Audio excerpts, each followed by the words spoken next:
The parliament has postponed a vote on a new national unity government. Ukraine currently is being led by the parliament speaker, who was given interim presidential duties over the weekend. The delay comes amid growing fears that the country could fracture along partisan lines, with people in southern and eastern regions mostly supporting ousted President Viktor Yanukovych and now looking to Russia for guidance. CCTV's Roee Ruttenberg has the latest. Ukraine's interim president had originally said a vote on a new government would happen on Tuesday.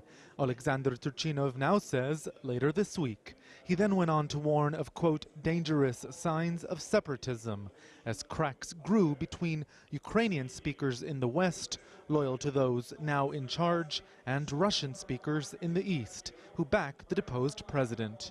A Thursday vote would still come ahead of deadline. A deal reached last Friday when Viktor Yanukovych was still president gave Parliament 10 days to put together a more inclusive body. But there's a growing debate about who should be in it. The cabinet of ministers and even the prime minister himself should not be reprehensible people who have dark, stained biographies.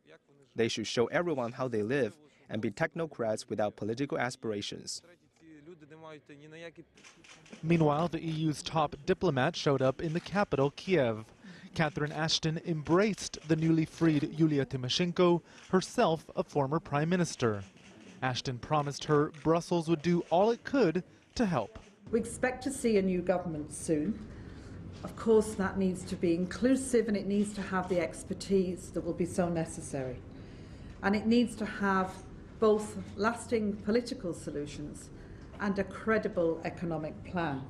The American Deputy Secretary of State William Burns also arrived in town and met with political and business leaders.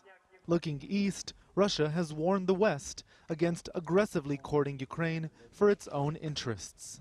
Putting together a government that includes everyone is no easy challenge, especially when the country is this divided. But any further delays may unsettle those watching both in the east and west of Ukraine and to the east and west of the country. Roee Ruttenberg, CCTV in Kiev.